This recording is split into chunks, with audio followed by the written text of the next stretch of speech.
got scammed in a Mexican cruise port, not in town, in the actual port, and it's a true story. Stick around and I'll tell you about it in a second so that you don't fall prey as well. Ahoy sailors, my name is Rob and I'm here to tackle Virgin Voyages one topic at a time. Welcome to OVT. So I'm not going to drag this out. I want everybody to learn from my mistake. I've been on a bit of a mission over the past 6 or 8 months to find a couple of really nice gold bracelets without breaking the bank. And for some reason, my brain came up with the notion that maybe gold is a bit cheaper in Mexico. I'm not totally crazy. I know that there are scams galore in Mexico, but I thought the shops in the actual port would be safe. I was wrong. Well, we went into a shop right there in the port of Costa Maya, and I was surprised to see that the prices were just marginally cheaper than here in Canada. I kind of wrote off buying anything, but I tried a couple on to see how they looked and maybe to see which styles I liked.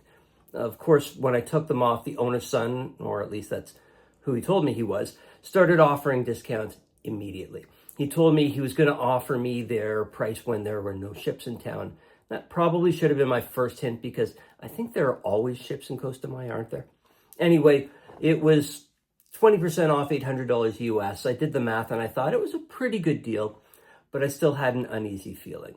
I thanked him and said that we'd think about it while on shore, and of course we'd come back later because it was on our way back to the cruise ship. He said he knew that once we left I wasn't coming back, and to be honest with you, he was probably right. He asked me to give him a minute, and then he made this big show of pulling out his scale and weighing the bracelet. He showed me the reading, then he pointed to the hallmark stamped into the bracelet, confirming that it was 18 karat. And he showed me the current price of gold, and then he tapped the numbers into his calculator, and once again, showed me how much the bracelet should have cost. The screen read $695, and then he lowered his voice and told me that they actually bought that bracelet back in 2019 when gold was less than half of what it is now.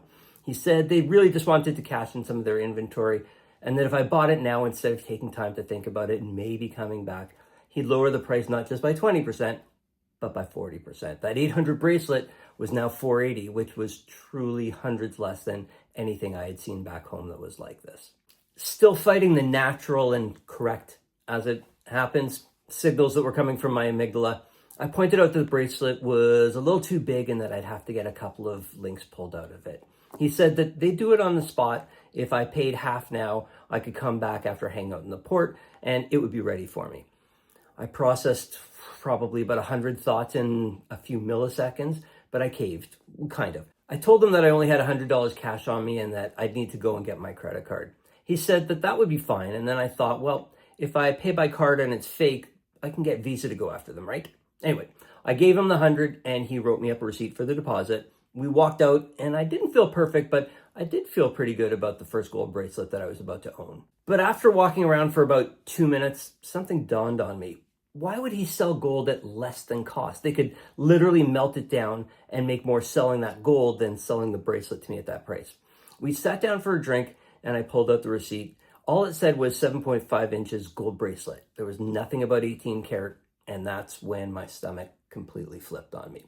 I Googled ways that you can tell if gold is real, and I headed back to the store to make use of this new knowledge. He came up from the back with a huge smile, letting me know that they'd already removed the links, and I told him I was feeling a little uneasy about the bracelet. I tried it on once again, and I asked him to perform one of the tests that I found to prove that it was gold, and he refused. He said he didn't have a magnet in the store, nor did he have vinegar. I asked him if he could scratch it on a ceramic tile because I'd read that if it leaves a mark, it's real gold. And he said, no, gold is soft, and that would leave a mark on the bracelet, and he would only do that once it was paid in full. I looked more closely at the bracelet, and it looked good, but I noticed the clasp with the hallmark had been changed. There was no stamp on it at all. I pointed that out and he acted insulted and he said, wow, they would never do anything like that.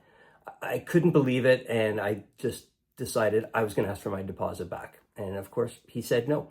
They had adjusted the bracelet. He had more work to do now because he was going to have to replace the links and he wasn't going to budge. And I wasn't going to go to a Mexican jail. So I walked away from my $100 deposit and was thankful that that's all that I had given him. Have you bought jewelry in a cruise port, other than the reputable stores, of course? How did that go? Leave a comment below. And while we're paused, please take a second to hit that like button. And if you're enjoying my videos, please also hit the subscribe button so that you won't miss any of my future episodes. Thank you in advance. Listen, the salespeople at these stores are very suave and they're very skilled. They literally talk to hundreds of cruisers a day, and they know all of these psychological ways to build rapport and to build trust. They know that we're skeptical, and they've honed their answers over time to make us feel more comfortable. To be clear, I'm not talking about the major chain stores like Diamonds International. It's the mom and pop stores that you really need to be careful at. Buy that costume jewelry. You're likely even safe if you want to buy silver, but don't even consider the gold or any precious stones. When we got back to the ship, I scrolled for about a half hour and found specific warnings about all of the fake gold in the Costa Maya port, as well as the other ports. I registered a complaint with the cruise line and they were fantastic. They said that they'd pass it on to the port authority, but I bet you my lost $100 that the next time we're back, that store will still be open and the owner's son will still be scamming cruisers.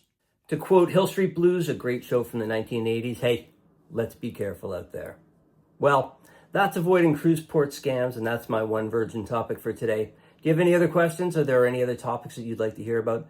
Leave me a message below. And until next time, ahoy, sailor.